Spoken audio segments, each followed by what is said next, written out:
भार्या म्हणजे पत्नी ही लालनात पालायची असते का? ती बापाचं गोत्र सोडून आपल्या गोत्रात विलीन झाली असती. सोन्याचे मणी ओविले भुजगुनी गोऱ्या शशी कानना.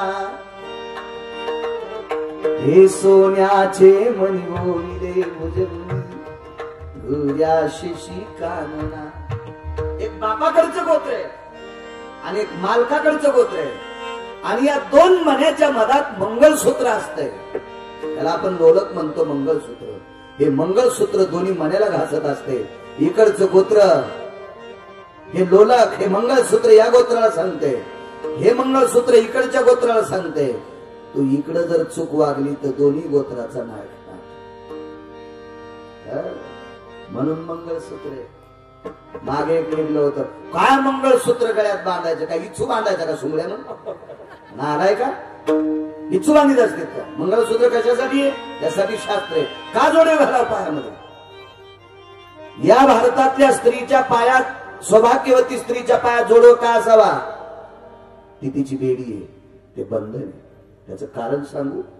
मुलगी माहेरात असताना बाहेरून जर आली, दिवसभर बी घरी असली ना तर माईनं स्वयंपाक केलेला पण खायचा. का? ती जर म्हणली मला आज शेती करायचाच नाही स्वयंपाक, आई तोच कर तोरे साहेब, तरी आई करते. पण पायातले जोडवे लग्न झाल्यावर आदळत असताना सारखी आठवण करून देते, आता तू आई तर नाही खायचं, तू करायचं, यायला खाऊ घालायचं. हो, तू बंधनित पिढ्यामध्ये फार फार तत्व आहे.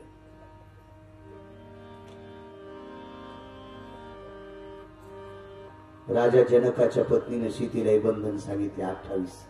कधी कधी ऐका काय गोड बंधन असते ते. त्या जोड्याचं महत्व तिथं सांगितलं. लोपामुद्रेने शीतीला सांगितलं. फार आपण जुनं इचकायला तयारच नाही. पेपर वाचू वाचून महिन्याला चष्मे बदलायले, पण आपलं वाचायचे नाही. घरच्याचा इटन शेजाऱ्याचा भान नीट. आपला धर्म उंच कसा जाईल त्याच्यासाठी अभ्यास करावा. बाकीचे लोक किती मस्ताळीत हे नाहीच हे करायचं. आपला धर्म कसा उंच जाईल हे आपण ठरवायचं. काय प्यायला द्राक्ष झाले आणि तू झोपतो का? मग त्यानं कसं खत घातलाय, त्याने कशी फवारणी केली, छाटणी कधी केली, खरड कधी केली, गोड कधी केली, हे लक्षात ठेव ना. तू बसला लग्नात नुकत्या खात आणि तुझी छाटणी तशीच राहिली आणि पुन्हा म्हणला उतार आला नाही. कसा उतार येईल? तू का पंढरपुरातल्या मालकाचा चुलताय का या घरी उतारे आला?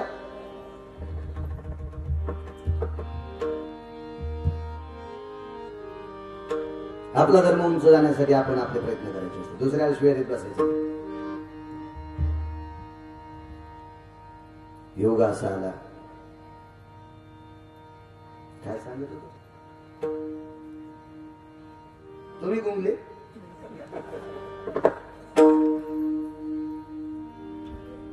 मांडीवर बालक गेले.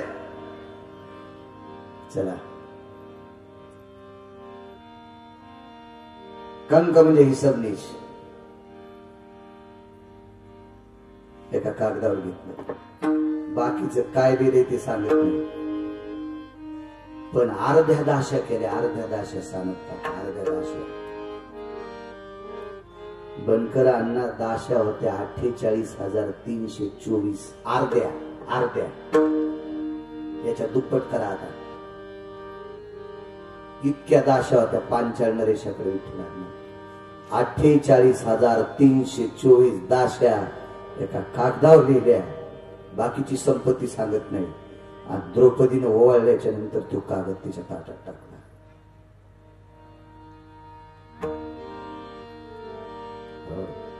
तो कागद अंचुक नावाच्या कपड्यात बांधला. उशिरा 55 नरेशाने विचारलं, बाई जी बाबा, तुझ्या भावानं तुला भाऊबीजीची काय भेट दिली? अंचुक नावाचा कपडा सोडा आणि वडिलांच्या हातात ते कागद दिला. दिव्याची वात पुढे केली आणि त्या कागदावरला ऐश्वर्य वाचल्याच्या नंतर बाप रडत होता. काय माझा पुत्र आहे ज्याची बहिणीची दखल घेते. अर्ध स्वराज्य देऊन टाकलं. पाठीमागं लिहिलं, बाबा तुम्हाला राग येऊ नये याच्याकरता लिहितोय, माझा भाऊ जर जिवंत असता तर त्यानं पांचाळ नरेशातलं या नगरीतलं अर्ध घेतलं असतं. तो यमसदनाला गेलाय, त्याच्या वाट्याची पूर्ण संपत्ती माझ्या ताईला द्यायची. काय श्रीमंत असेल ते असतं नाही. चला, माझ्या पंढरपुरातल्या मालकाने एक लग्न केलं. तो सत्रजित नावाच्या राजाकडे एक श्रीमंतक नावाचा मणी होता. हा सत्रजित नावाचा राजा मृत्यू पावला. त्याच्या भावाचं नाव होतं प्रसेन. हा वाघाने मारला. त्या वाघाला जामवंताने मारलं आणि जामवंताकडे श्रीमंतक नावाचा मणी गेला. खरं तर हा सत्रजिताचा होता. सत्रजिताची कन्या सत्यभामा ही माझ्या पंढरपुरातल्या मालकाची धर्मपत्नी. चोरीचा आळ आला. हा आळ धुण्यासाठी पंढरपुरातला मालक त्या गुंफेत गेला. 27 दिवस 27 रात्रा युद्ध केलं. त्रिगडं भयतति शंख दिनादे मुग्ध भया भय नादेया छंद भया भय अश्वसुधा नाद छंद भय लुब्धाना शंकति तो मरतो भवन्ति निमप्रदो भय गायन्ति छंद छंद भय फलप्रिया पांडव पुष्टिर भय तिथियाय नित्यां छंदो भय अस्तूना हृदयं भयतति द्रौपल्यान मल्लां भयजति सर्वस्ति पुष्टिर भयतति वाक्यसुधा बाहुं वलयं छंदसुधा कुंजना भय संत. फार दिवशी कुस्ती करायला सुरुवात झाली. पोरगी देऊन टाका म्हणला तुमची. पोरीचा बाप म्हणला मूर्ख आहे की काय? बाजार म्हणला का पोरीचा? कोणालाही पोरगी देत असतो का? पंढरपुरातले मालक म्हणले लग्न करावंच लागेल ना. म्हणले अशा मुलाला पोरगी देणार ज्यानं आपल्या सोबत कुस्ती करावी. पोरीच्या बापान दंड थाप दिले खेळा. पठ्ठ्यासोबत कुस्ती लंगूड बनत बांधलं पंढरपुरातल्या मालकाने. 27 दिवस 27 रात्रा कुस्ती. 28व्या दिवशी पोरीच्या बापाच्या लक्षात आलं, पाणी पित नाही, जेवण करीत नाही, घाम येत नाही, अंतमत नाही, हे माणूसच नाही. मग पोरीचा बाप पाय पडला. घेऊन टाका. पाय कशाला पडायले? पोरगी द्यायच्या आधी एकदा पडतो, नंतर तुम्ही माया पडा. सासरा कसा पोरी न जावायच्या पाया पडत? घेऊन टाकली पोरगी. आणि मग आंदोलन काय दिला? गॅस नाही दिला, फुकून गेला. काही देत जावा पण लग्नात गॅस नाही देत जावा. आणि ज्या पोराची तर चूल नाही त्याला पोरगी देताच कशाला? ना सिद्धांत मानावा लागेल. गॅस नाही म्हणजे आधुनिक पद्धतीची रघुनाथ बाबा चुलच येईल. मग ज्याच्या घरी चुलच नाही त्याला आपण पोरगी द्यायचीच कशाला? आता मला सांगा तुम्ही काय करायचं? गॅस नाही. गॅस हा कृत्रिम अग्नी. 9 प्रकारच्या अग्नीच्या साक्षीने आपण पोरगी घरी आणतो. वरदां शब्दपदी भवस्थितो वैशांदर सुदाः शचिपुरंदरा भव ब्रह्मान् सावित्री गिरिजांबदे शंभो सर्वसिदा एकदंतार सिद्धिर्भयो जायते रमपल्लवानां सर्वासिदा कृष्णिरानदानिधे निधिपदे वृतो जने येन सर्वास्थित पुण्यपुण्यवा भवस्थिताः आवर्तनो भयस्थिताः नवदाम्पत्या सर्वः मातुलकुला सर्वास्थितः अग्निरोर्भवस्थिताः देवतां सर्वस्थितायां पूर्णमिच्छते सप्तपदीं भवायोर्जः. हे तुम्ही सगळ्यांना ऐकले, फक्त बाबांनीच नाही. तरी पण तुमच्या ध्यानातच नाही. ध्यानात का नाही माहितीये का? लग्नात माणूस ते ऐकतच नाही, त्या सफरचंदावानी गालाकडे पाहते. त्याच्यामुळे हे मंत्र ध्यानातच राहत नसते ना माणसाच्या. माणूस तिच्याकडेच बघते. लग्न करणाऱ्याच्या जीवनातली सगळ्यांची हीच कथा आहे. या काळाही सप्तपदीचं काही पाठ नाही. ह्याच्या लागली त्या. चला, हा श्रीमंतक नावाचा दे श्रीमंतक मनी आंदनी. आंदन म्हणजे गिफ्ट, भेट. आंदन द्याला तो. तसं नाही घेतलं ते धन घरात. धन शुद्ध झालं पाहिजे. धर्मभास्कर वक्ते बाबा सांगायचे ज्याच्याकडे संपत्ती आहे त्यानं दान धर्म करावा. एखाद्या सप्त्यात पंक्ती घेतल्या पाहिजे. तीर्थयात्रा केली पाहिजे आणि नाहीच दान धर्म करा वाटलं तर चांगलं खाल्लं पाहिजे, चांगले कपडे घातले पाहिजे. बँकेत पोटीन धोत्राला गाठी, बँकेत गेल्यावर मॅनेजर खुर्ची ढकलाय पण फाटकाड बरे घालायला. असे चित्ते धनावरले सर्प आणलं पाहिजे. चित्ते 5-50 एकर द्राक्षाचा बाग आहे पण दात घाशी दुसऱ्याच्या दारात जातो, त्याला मनात लागते चहा प्या. म्हणजे चहा पण घरचा पेन किडी खाऊ, घरच्याला खाऊ देईन, ह्यो खाईन. काय अर्थ आहे? पंढरपुरातल्या मार्गाने हे पुढे सांगायचं होतं बरं का, पण हस्तानापूर किती श्रीमंत मुलीच काय मी दुसऱ्याचं कोणाचं इच्छित नाही, कोणानीच काय लोकांच्या इचकिल्यावर काय करायचं आपल्याला. पवित्र मग दुसऱ्याच्या इचकिण्यासाठी असते का? देवानं हा मनी अक्रूराकडे दिला. जामवंतीला सांगितलं बाई हा मनी सत्यभामेचा. हो म्हणे सत्यभामाताईंचा आहे पण माझ्या बाबांना शिकारीत सापडल्या, दोघीचा बी. पण लक्षात ठेव या धनामुळं कृतवर्म्या मेला, या धनामुळं माझा सखा सासरा सत्रजित मेला, या धनामुळं चुलत सासरा प्रसेन मेला, या धनामुळं एक वाघ मेला आणि या धनामुळं मला 27 दिवस बिना पाण्याची कुस्ती करावी लागली. हे धन पचायचं नाही ग ज्यामुळे, हे धन पचायचं नाही ग सत्यभामी, जरा माझं ऐका ना. मग जगाच्या मालकानं हा मनी अक्रूराकडे दिला आणि अक्रूराला माझ्या भगवान शिवजीच्या नगरीत पाठवलं. आणि भगवान शिवजीच्या नगरीत पाठवल्यावर तिथं अन्न सत्र केलं 35 वर्ष. त्याच्यानंतर अक्रूर घाट बांधला. आज अक्रूर घाट म्हणजे प्रसिद्ध आहे.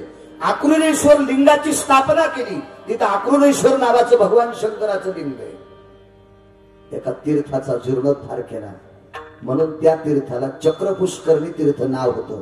पण अक्रूरानं या मण्याच्या प्राप्त झालेल्या सोन्यापासून त्याचा जीर्णोद्धार केला म्हणून त्याला मणिकर्णिका नावाचं तीर्थ म्हणतात. मागचा इतिहास बघा, नाव कसं करता येतं बघा जा मागचं. हो, आणि तीर्थावर गेल्यावर अण्णाला आमच्या नादे जास्त तीर्थाला जायचं. इथं अण्णा बऱ्याच लोकांनी येते बरं, आणि तिथे सप्ताह वगैरे केल्यावर ते तीर्थ बघायला भेटते. काही काही माणसं त्या लक्झरीत जातील. ती लक्झरीवाली माणसं अशी टुकरू कोंड्यावर मधात घाली ते पडपांचल पुढं, पडपांचल पुढं, पडपांचल पुढं. अरे मसुरी आहे, आम्हाला या तीर्थाची महती कळू दे ना, काय काय नाही. असं टुकरू लोटल्यावर पुढं लोटते, काय करणार आहे आपल्याला ते तीर्थ. पडपाय सरक पुढं, पडपाय सरक पुढं राहायचं. तिथला महिमा लक्षात घ्यायचा, तिथला अधिकार काय, या तीर्थाची व्याख्यायिका काय, या तीर्थावर आल्याच्या नंतर फलश्रुती काय, तरच करायचं. नाही तर काय उग खालून मुंगळा झाडाच्या शेंड्यावर गेला आणि शेंड्यावर गेलेला मुंगळा पुन्हा झाडाच्या बुडाला आला.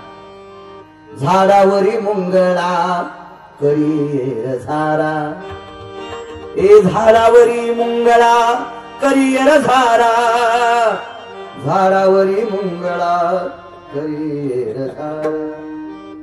नाही म्हणणार तैशा करी वाऱ्या पंढरीच्या मुंगळे सारखे. आमचे 2-4 मित्र रिटायर झाले. मित्र नव्हते ते, वयाला पुढे होते पण आता त्याला मानित होतो मित्र. ते ज्ञानोबा तुकोबाराच्या 16 एक टेम्पो तिथलं, एक टेम्पो आमच्या 12 जणात एक टेम्पो केला. स्वयंपाकाला एक माणूस घेऊन सगळा थाट, आज कोणता भात, उद्या कोणता भात, उद्या कोणता पक्वान्न सगळा. आणि ग्रंथ सोबत घेतला 52 अध्यायाचा.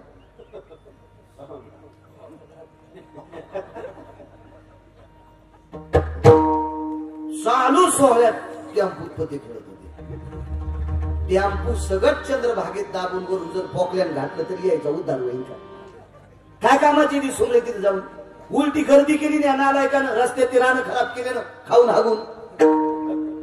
मूर्खपणा आहे ना, कशाला जायचं नालायकानं. आपण ज्या तीर्थावर जातो त्या तीर्थाचा महिमा लक्षात ठेवून तिथे आचारसंहिता बाळगायची. त्याचं नाव तीर्थ आहे. तर जायचं. माझ्या ज्ञानोबराय तुकोबारायच्या सोहळ्यात गेल्यावर जितकं करता येईल तितकं नामस्मरण चालता चालता करायचं. नाम घेता वाट चाली यज्ञ पाऊला पावली, यज्ञ पावला पाहू रे यज्ञ पावला पाहू. भजन करीत चालायचं. तुम्ही पुढे चला मागे चला कुठेही चला पण चिंतन करीत आपलं रामकृष्ण हरी ज्ञानोबा आहे तुकोबा आहे नामदेवराव तुकोबा संतांचं चरित्र नाम घेत चलत जायचं. कोणाची डाळिंबच थोडी कशाला जातो डाळिंबे.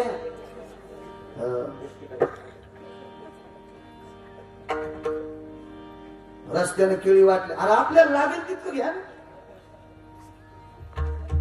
रस्त्याने लोक वाटतील ना त्यांचा भाव आहे तो स्वतःलाच केळ आणि कातड तसंच टाकलं खाली. केळ फुकतच खाल्लं कातड रस्त्यात टाकलं. एका चांगल्या वारकऱ्याचा पाय घसरून त्याचा गुडघा मोडणार. याच्या 42 कुळ्या नरकाला जाते. अख्ख्या आपण जिथं गेलो तिथं विशुद्ध वातावरण नाही केलं पाहिजे तर जायचं नाही तर काय गरज नाही. काय चिठ्ठी पाटील नाही पडणार आपल्या मालकाला.